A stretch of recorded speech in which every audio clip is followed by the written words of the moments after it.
And Secretary Johnson, we can take roll call, please. All right, Christine Gator, Here. Jason Mellon, Here. Nick Redavid, Here. Nick Nudell, Here. Sarah Knack. Here. Trustee Gator, Here. Garcia. Here. Don Rhoads. Here. That is everyone tonight. I'm fine. Seeing no community presence, we can look for community participation. Move into the consent agenda. This is our minutes from January 22. Any changes? The minutes were great as usual. I did notice at the bottom of the minutes that it said that the audit would be presented tomorrow. We were hoping for that. I think there was a tentative plan, but Mr. Rhoads will talk about that. Okay, you want to talk about that now? Want to do that now? Okay. That's up to, Well, let's finish if that's gonna be part of your report, then we'll go into that there. I think that was the comment that was made, so the minutes are accurate from last month. Any other discussion on the minutes? I'll entertain a motion to approve. Please. In a second. I'll second that. All right, all those in favor, say aye. Aye. All those opposed, same sign. Hearing none, motion passes. We will move into the financial section and hand it over to Mr. Rhoads for the treasurer's report. Okay. Thank you and good evening. I'll start with a little preamble to the treasurer's report, because this one different from most of the others that you've seen and most others throughout the year normally, and then hit some highlights and then see if there's any questions. So the preamble is that this is a year-end report, which is different from the month-to-month reports, in that we've got the full year there now. And I was a little reticent to turn this report out because I don't normally, and we're all finance people here, so probably there's some sympathy in the crowd, but I don't normally like releasing reports that aren't complete yet. And by its nature, since we're not done with the year-end process, I mean, you know, you have your year-end accrual process to go through where you're accruing your revenues and expenditures, which you don't normally do throughout the year. And then you've got other year-end adjusting entries, like for long-term debt, that are treated one way for budget purposes. You show your principal on your long-term debt for budget purposes as a cash outflow, which it is because your budget's on a cash basis. And same with fixed assets. You capitalize things and show them as a fixed asset for financial reporting purposes and for audit purposes, but for budget purposes, you show it differently on a cash basis. So anyways, without going into too much detail there, this is a bit of a hybrid report. So I think I said that in the agenda report well enough, but I just wanted to highlight that because it does make it somewhat confusing. There are accruals, both revenue and expenditure, in this report, but I would say they're not complete yet, because we did this report in the middle of February or so. And we usually, there's kind of a 60-day rule, but sometimes I'll even look into early March and see if there's significant revenues or expenditures that need to be accrued back to the previous year. So just with that in mind, I did turn it out even in its incomplete or transitional stage, because I think my thought process there was that we've had such a hard time, this committee and the board and the community and the town administrator, getting information, financial information, that I felt like getting some information out there, even if it's imperfect, outweighed my desire to hold on to it until it's completely done. So that's why you have a kind of transitional, partly done report here, but it does get the expenditures out there for everybody to look at, including the detail that's later on in the agenda. It's not complete yet. We may still accrue some expenditures back, but I would say a good portion of them have been included in there. So that's the preamble. Sorry about that, but I wanted everybody to be on the same page as far as what it is we're looking at, because there are some, there are some things that are going to change once we get the full year-end report done. So that's the start. I'll hit some highlights, some of the goods and bads, and they're in the report here, so nothing new here. But some of the highlights: the tax revenue category came in higher than we originally budgeted by $409,000. Now, of course, as you know, and as the board members would be painfully aware, that we went through budgets in some detail during the budget process. So most of that $409,000 we had already accounted for, because we update revenue estimate as we go through. But that said, the tax revenues came in even $28,000 higher than we had projected in the budget process. And for the general fund as a whole, $152,000 higher. So that's good. That adds to the bottom line. When we do our first quarter budget review report, we'll be able to update the ending fund balance for the general fund for 2023 with these more recent numbers. This may change again, because we haven't completely finished our revenue accruals either. But that's one good thing to pass along.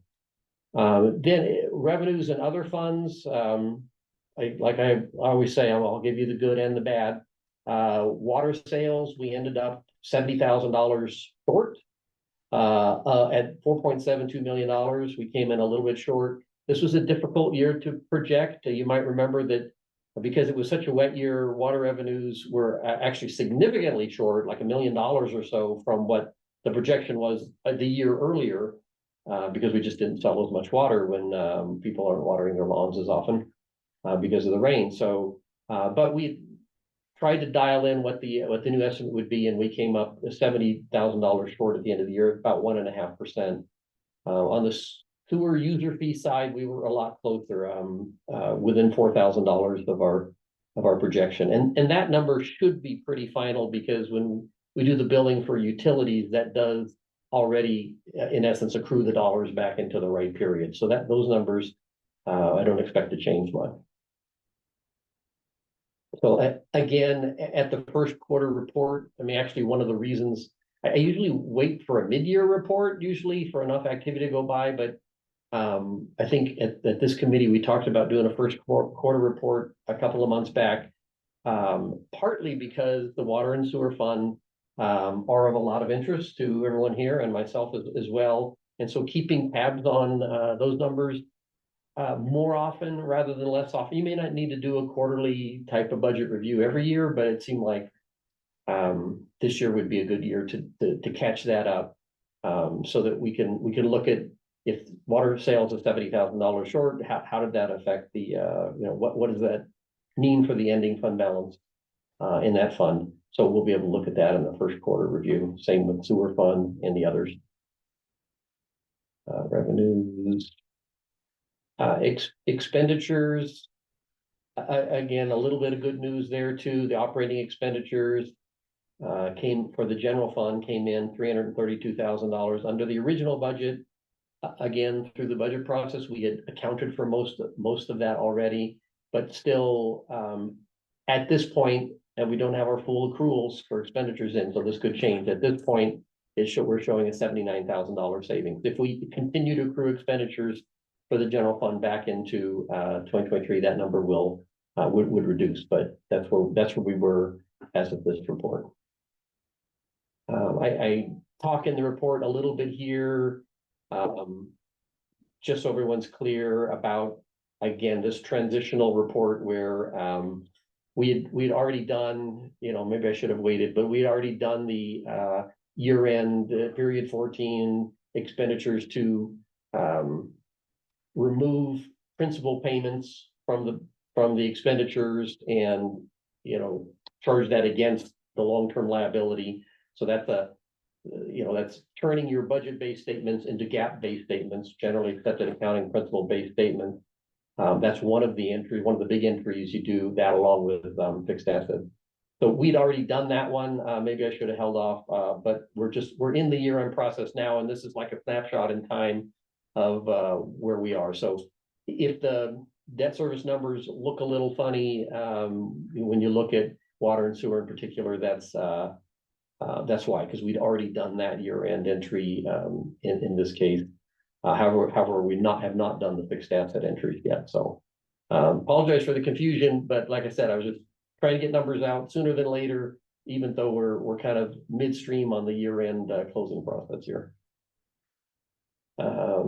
But overall, aside from water coming shorter than we had hoped for, the numbers looked pretty good, but I want to reserve kind of final judgment until we get all the accruals in. That's the preamble and the overview, but happy to take any questions and talk through those if there are any. Any questions for Mr. Rhoads regarding the specific treasurer's report? Or any of the information included? So I want to thank John for putting that together. This was really out of his comfort level to provide the information, but it was what we're trying to do from a staff perspective is consistency. The finance committee is receiving the reports on a regular basis. We were made sure to say it was preliminary across it. So this was, again, he was uncomfortable with it. We talked about it, and then based on, feedback that we were receiving from the community and things like that, we felt it was in the best interest to go on ahead and push this out so that they're, again, staying consistent with the regular reports that are in the packets for the finance committee and the board of trustees. And I feel most comfortable with this group in particular because you all have finance background, so you can kind of see where we are in the process. The less comfortable would be those that don't have the kind of the insider knowledge. I wouldn't want somebody to be thrown off by it, but that's I think you've made it pretty clear. And then that mid-year, and then the first quarter review will look at those positions that were requested by staff, see if revenues are kind of matching up to see if we can move forward with any of those positions. We may not have enough information at that first quarter review and might need to wait until mid-year to make for the finance committee to make some recommendations to the board of trustees on those positions, but we'll present that when that comes up. We'll be prepared for that. I have some questions. Okay, Christine has her hand raised. Yay. So I was wondering if there's a way to show which CIP goes with which fund, whether it's a general fund, the parks fund.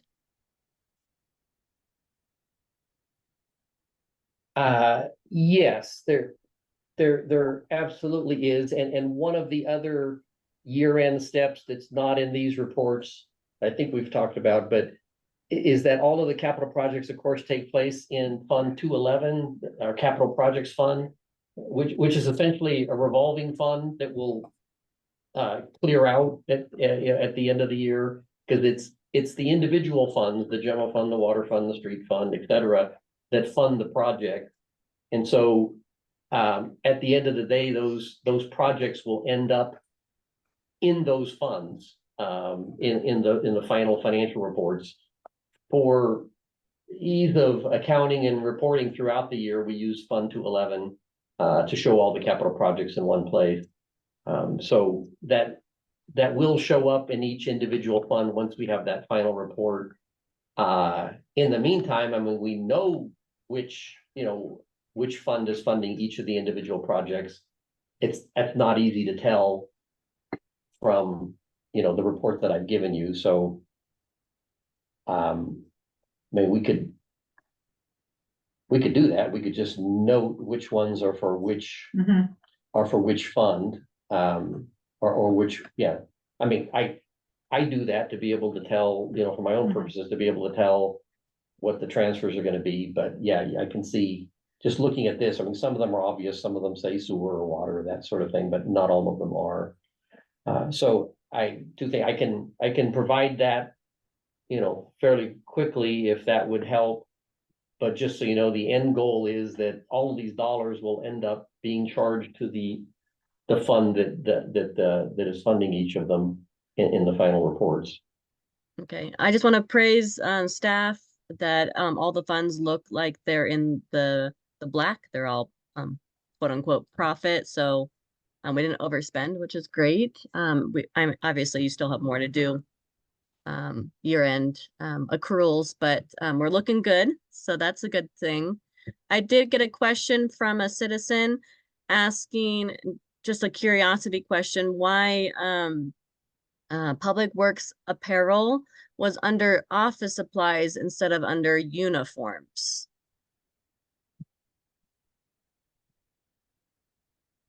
Is there like a reason, or is it just they could pick either one, or is it maybe miscategorized, or is maybe it's supposed to be in there? I don't know.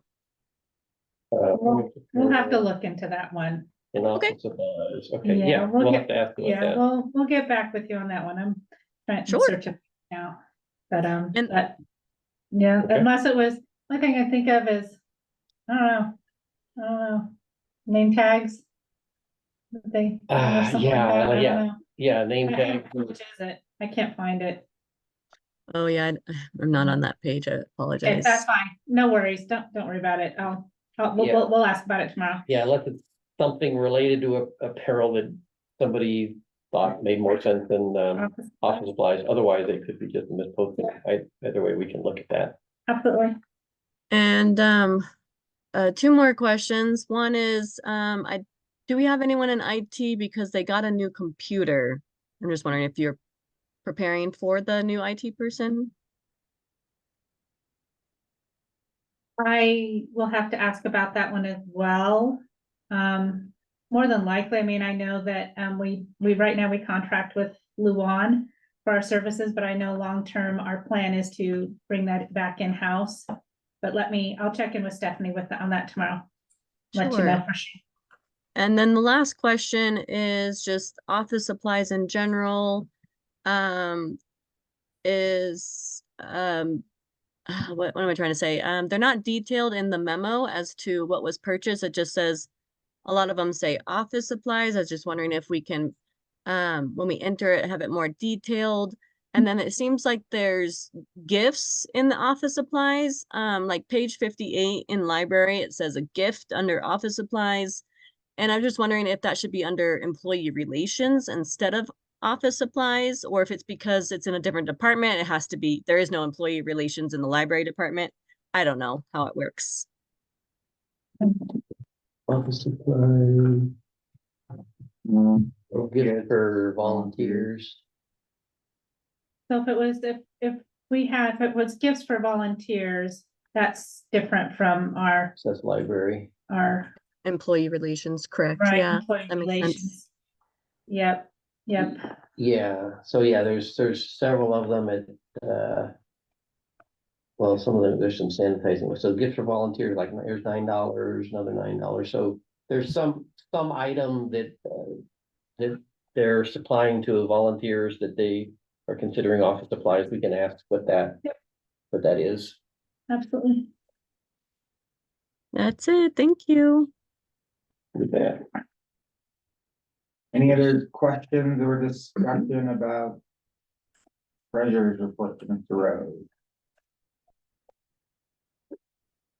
I think I have a follow-up question. Not what? Seeing it on here sparked this memory of the discussion we had before about salaries and benefits versus payroll. And whether you can take like the total amount as a percentage and just move so that it moves with the payroll instead of them being calculated independently. Like, for example, if the total benefits cost, I don't know what I didn't do the math to see what it works out to, but if it's 28% of salaries, then you just move the 28% along with salary.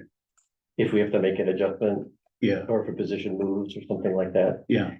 Yeah, that was a real actually, the first couple of questions at the end of the agenda, responding to questions from last time are related to salary and benefits, and that was a real issue in 2023, because some positions got budgeted one place, but ended up in a different place. The salaries were moved, the benefits weren't. So in retrospect, I think that method would have been helpful, move some reasonable portion of the benefits so that it lines up better. And yeah, we don't have a good explanation other than that didn't get done in 2023, and we're gonna try to do better in 2024 if there are any changes like that.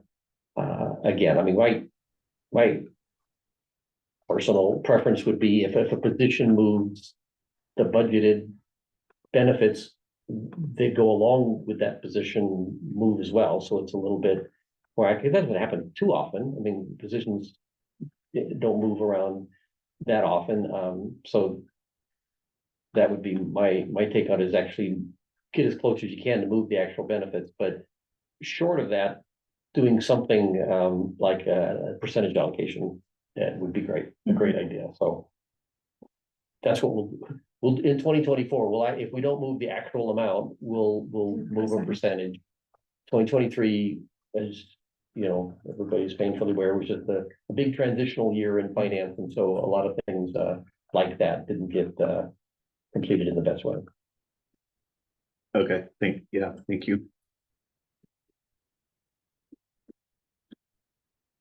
All right. Being no further discussion. I think this also probably takes care of the detailed ledger report. So we can close out the financials and move into reports. Then we'll start with Ms. Garcia. Yeah, here's. Oh, thank you. There we go. Pass them down to Sarah. There we go. You still need one. There we go. Okay, fabulous. All right, so this is our 2023 annual report. Wanted to print it off because we're always really proud of our accomplishments. As a small municipality, it's sometimes hard to find the wins. We want the wins so badly, and we want to tell the story about Wellington, about how Wellington is progressing and meeting expectations, and providing their services to the town. So this goes through a lot of different areas. The beginning, the first couple pages is just talking about the boards and commissions. Then we kind of roll into the town highlights. Again, I mean, we tried to touch on a little bit of everything so that every department was receiving some sort of, kudos for the work that they've done. So we talked about everything from the website to the wastewater fund and the grant that we received. The move of the sheriff's office, LCSO, over into a town building, which freed up another building for Main Street for the chamber to reside in. Our budget bonanza, which is a huge hit, and when you talk about it to people in local government and other municipalities, they think that's the greatest thing ever, and they want to model it, and I'm like, no, that's ours. So we'll see. What I found really funny, so at the bottom right of this fourth page, it says by the numbers, and it says 4,824 minutes at a board of trustee regular meeting or work session. I feel like it should be much more than that. It doesn't seem like that's enough, but Kelly went through and she had somebody go through and check all the videos and check the start time and the end time, and that's what it was, 4,824 minutes. But, I think that shows the amount of time that our elected officials are participating in trying to find solutions for Wellington. The last couple pages are, again, just more information about activities in the town. The splash pad is one area where the town saved quite a bit of money. We went out to bid on getting those updates for the splash pad. I think we ended up saving a couple hundred. I can't remember. I'm gonna have to go back and look. I say that and I'm like, maybe it wasn't that much, but I know it was a chunk of change that we saved by changing the way we did our upgrades and making it a little bit more efficient. one of the things that I'm really proud about is we are trying to make we're hitting ADA compliance slowly. We don't have the funds like a larger municipality does to go out and do a huge assessment and, you know, what do we need to do for our, you know, to be ADA compliant? We know what our needs are, but one of the things we did this year was to purchase tables for the library that would rise. So people can go in with wheelchairs and they can sit in their wheelchair and not have to move around or adjust themselves or anything like that. But that was a huge win for us. I sat in on the Main Street board meeting today and they talked about the Love Where You Live campaign, which is really cool. They've got little stuffed animals, Willie, the mammoth, yes. The woolly mammoth, Willie the woolly mammoth, but it is so cute. And they've got some really great ideas. They want to buy a costume and be at events and things like that and really promote and market Wellington as a whole, not just the Main Street, which is pretty cool. This goes to our development activity. Notes the total number of building permits issued. And again, that's not just, you know, single family homes, but it's how one stops and things like that. So we've been pretty busy regardless. The bottom right talks about our neighborhood services activities and 35 barking dog calls. For those who've been following anything related to animal control in the town of Wellington. So those are the ones that we have issued.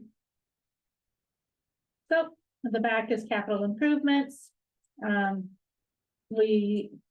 If you ever want to go out there, let me know and see what's going on. I will arrange for a tour for you to go out, or we could go out as a finance committee on a Saturday or something like that if you would like that. But it's really cool what's going on out there at both locations, and wrapping up so nicely right now, knock on wood, still under budget, and on time. So that is huge for us, the town of our size with the number of staff we have in this huge project. I'm really proud of our team for the work they've done and really staying on the contractors and hammering them when they were trying to submit change orders when we didn't want them and things like that. So we've got a really tough crew out there, but really maintaining standards for the town of Wellington. And I'm happy to answer any questions, but hard copies for you. Well, I just want to shout out town staff for this document. I saw it posted on social yesterday, somewhere around there. So that it is a great document and there's a lot of things to be proud of for Wellington.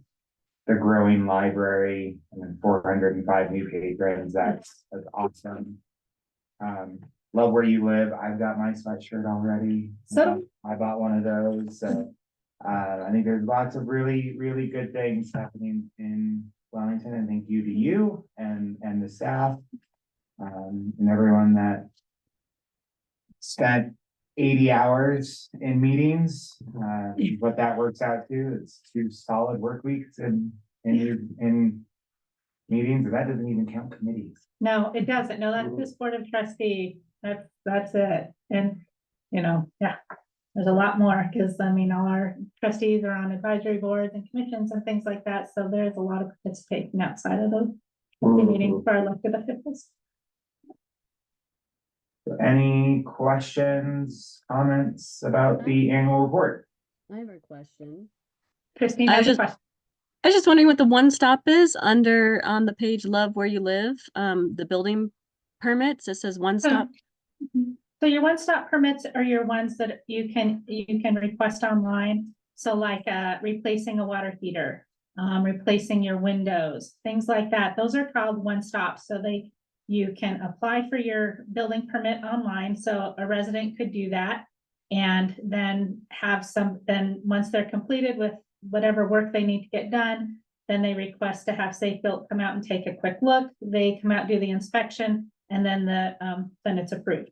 So it's a really simple process. The one-stops are created just for those simple permits that don't require, you know, plans and, you know, review of, you know, signage and things like that. Got it. Thank you. You bet. I would take you up on your offer for the water plant. Okay. Sure. Okay. Me too. Okay. I'll send out a doodle poll and see what I'll throw out a couple dates, see what works. Saturdays work really well because it's it's too dark by the time everybody really gets off of work to get out to both the plants and see them. So, Saturday's work, I'll send out a couple dates to y'all and you can let me know. And then we get a team out there and they conduct some tours. They're super proud of the work that's going on out there. So it's really fun for them.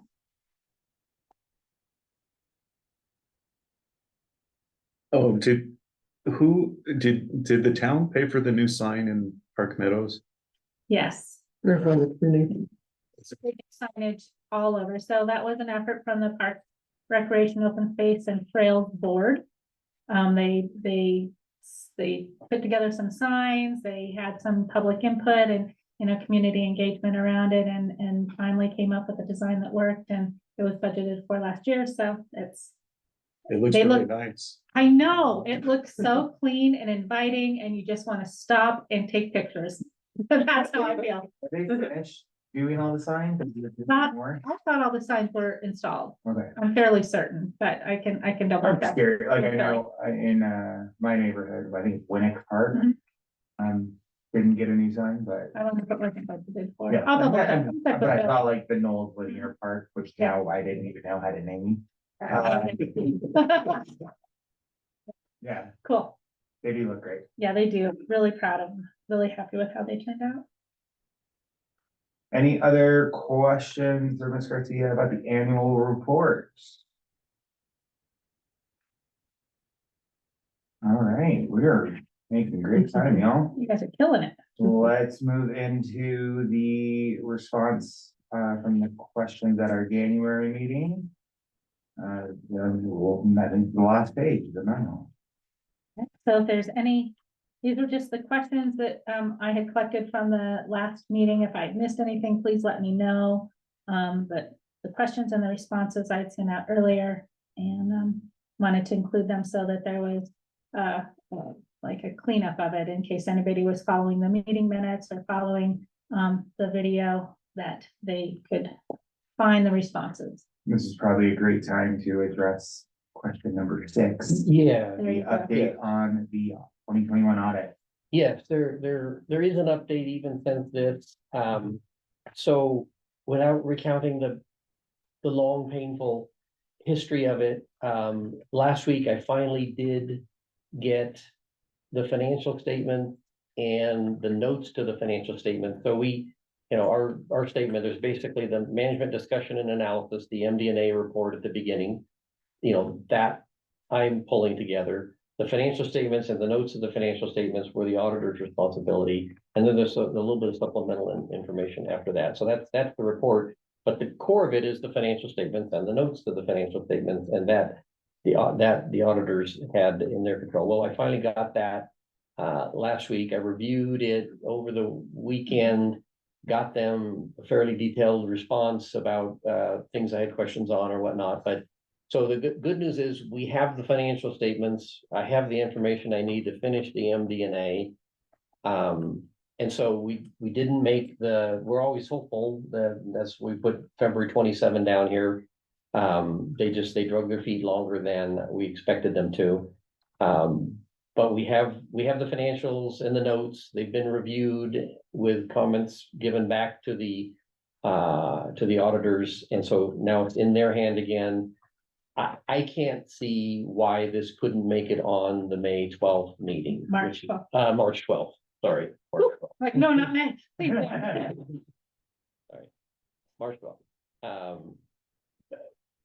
But I don't have control over the auditors when I went to extra length to not only point out some questions I had, but show them the answer. So there was I can't think of why it wouldn't we couldn't get it on March 12th. So that's what we're hoping for now.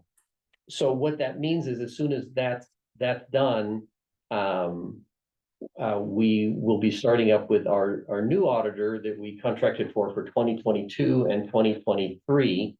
And what I'm working with him on now is I can't, until we have a audited trial balance, I can't really give him that yet. So he can't start on that. But there are other things, as you know, that we can do, that we can set up the they have these days, there's a portal where we can provide all the information online. They provide us a PBC, a prepared by client list of all of the documents they need and all of the internal control questionnaires and all of the things that they need to get started. That we can set up right away. And so I'm working with them on getting that established. So, so as soon as the trial balance is blessed by the auditors, and we have, well, that's the other key point, is we need their 2-page letter saying the financial statements were fairly stated. That's the piece that only they can provide. So once I have all of that, I can give our new auditors the trial balance. And even before that, we can start uploading, documents, because they're a new auditor, so they'll need everything. They'll need, loan documents and, depreciation schedules and all the things that they're gonna need. We can start uploading that. So we're gonna press on that as quickly as we can, but it's all hinged on getting this 2021 information. So I'm rambling a bit, but the big news is me, because I'm excited, because the Yes. big We are so excited. is the big news is that we finally got Yeah. the financial statements and the notes of the financial statement, which they've been working on since I started in July. And we thought they were nearly done. So we finally have that, and I provided my comments, worked through the weekend to get that back to them. So I can't think of what would stop it from moving forward on March 12th. So we're keeping our good thoughts and fingers crossed. Yes. That's my update on that. Don did advise them that we had planned, it is scheduled for the Board of Trustee meeting on March 12th. So they are aware that this is what we're doing. Yeah, So please comply. And Yeah. this is our date. We need it by, so we can include it in the packet. So right, it's on the agenda. They and are- here's they the are date we aware. needed. Hopefully that helps. yep, hope it helps. Well, thank you for working through the weekend to get that back to them. It's gotta grab it while it's fresh on their minds. We're gonna move on to something else. Any other audit questions? Yeah, I want to point out number 3, the, why is there no budget for the debt service? So that's a question that came up here. And I think that highlights the importance of this committee, because it did result in action that has to go back to the board. So I think it's, when we ask these questions, when we point out, things, it's having an impact. On the agenda tomorrow. I think that's just, again, highlights the importance of this committee. So, any other questions on the memo? All right, well, hold on, go back up. That moves us into finance committee members. Communications, any reports from us? I do have something. Christine, yes. Okay. One question for Mr. Rhoads. As I've been looking at the audits, the past audits, and I noticed that in 2019 is when we started doing the admin transfers. And so I was wondering if they're required to happen, and if not, maybe if we can decide not to do them. The admin transfers between the general fund and the water and sewer fund, You got it, yes. the enterprise funds. Are we required to do it?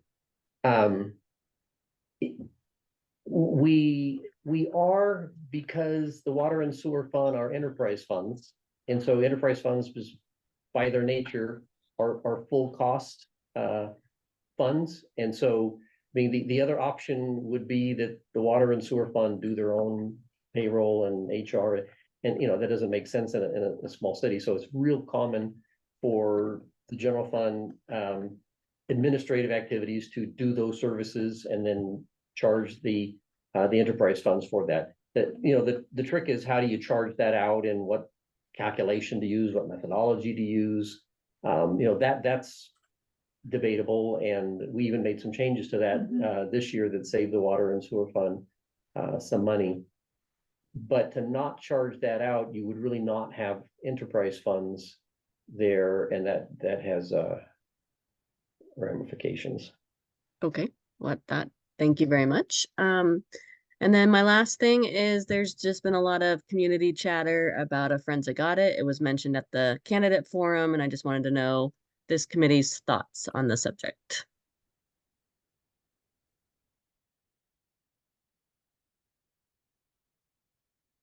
So I guess I might need a little bit more context. Is a forensic audit different than the financial audits we're going through? Is the chatter, is there concern? As I'm not been made aware of it, so I'm not sure what. It was asked at the candidate forum, whether the candidates would be in favor of a forensic audit. I guess the chatter on social media is about, money going missing, overspent, I don't know. And the community wants to know what happened. And then a forensic audit would show no either criminal activity or no criminal activity, but just put it to rest because there's so many questions from the community as to what happened. I think it's mostly the water fund, sewer fund, water fund is my guess, where we use the tap fees instead of the operating sales revenue. And so we didn't raise rates until we figured it out. And so I think the community just wants to make sure that there wasn't malfeasance done.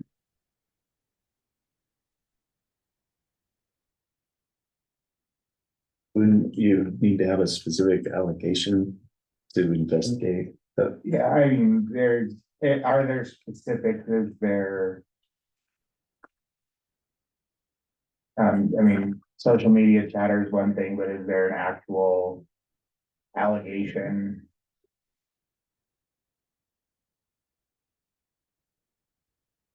I'm sorry, not that other than social media, but the question was asked to candidates about a forensic audit. So it is on citizens' minds that they want a forensic audit. So I just wanted to know this committee's thoughts about that. Don, do you want to? Yeah, can I add some? So I heard a forensic audit, and don't have to explain it to this group, but you've asked good questions. It's usually for a specific instance of malfeasance or fraud or something along that line. And so I heard 2 or 3 things. One, budget overspending, one, money gone missing, and what was the third one? Oh, water fund, impact fees used for operation or vice versa. So before you engage in that, because forensic audits are very expensive and they're different from your annual audit, which may come across areas of fraud or malfeasance as well, but they don't necessarily, because that's not what the annual audit is designed for. They can come across it. So forensic audit, before you engage in that, it'd be like, well, what is the specific allegation that's come up? The one about missing money is the most interesting to me. I'd sure like to hear if there's any specific concern or evidence about that. That's the idea of a forensic audit, because a budget was overspent, is less common. Never heard of that. And the idea of spending impact fees on operations or vice versa, that would be an interesting question as well. I haven't seen that, but that would be the first, and a couple of the committee members have brought that up. That'd be the first thing, is what is the specific allegation that we would want to hire the forensic auditor to ferret out or to look? Because it's not, I've never heard of, it's like we hire a forensic auditor to just look at everything.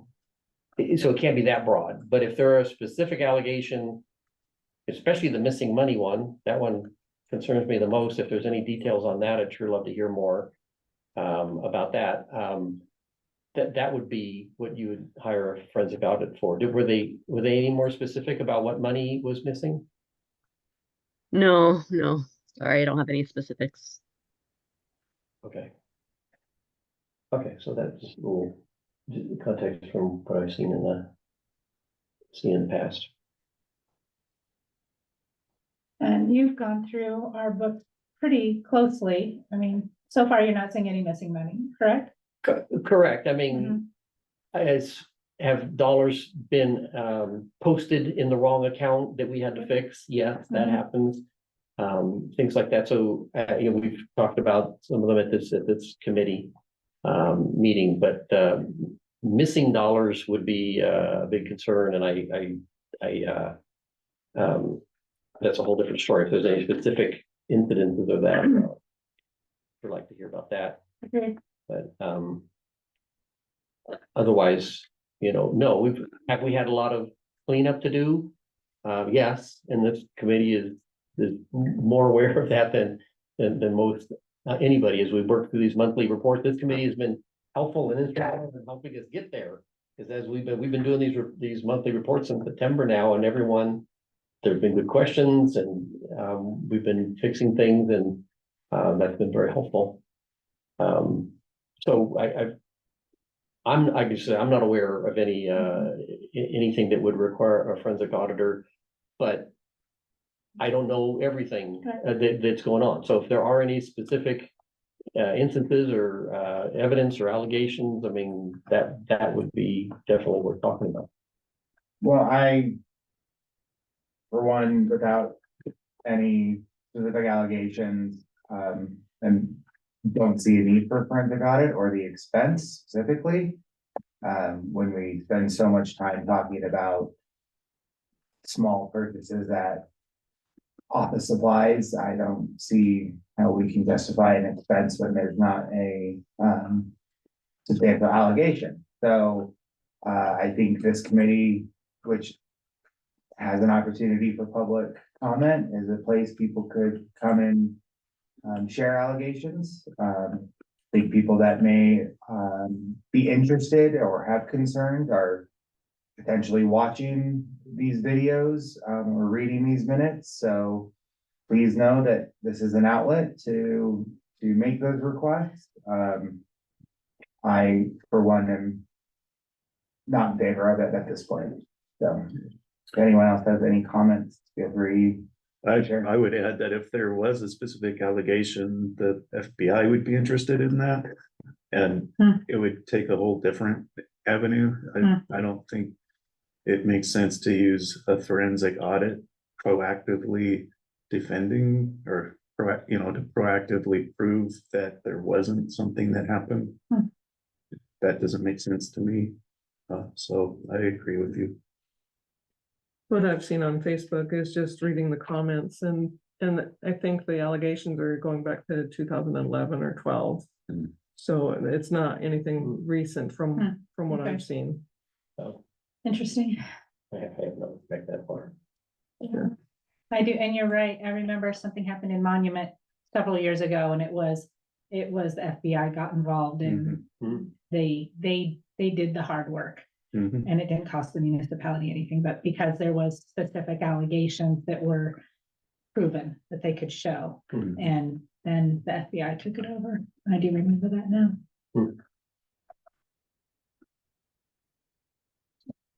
Any other follow-up for Christine? Christine, did you get a satisfactory response to your Thank request? you. Yes. Okay. Any other committee reports? I just want to say thank you again to Mr. Rhoads, Ms. Garcia, the whole town staff for the annual report, the work on the audits, and we're moving forward. So That we are. good. Trustee Gator, any No report. Thank you guys for the work that you're doing. I'm sorry I can't be there with you in person tonight, but I don't want to get anyone else sick, so. and our regards to you and your family, and hopefully everyone Yeah. gets better soon. Yep. All right, any staff reports? Anything else? Perfect. Well, at 6:49 PM, I will go ahead and adjourn the meeting. Thank you all for your time and efficient meeting. Thank you. Thank you.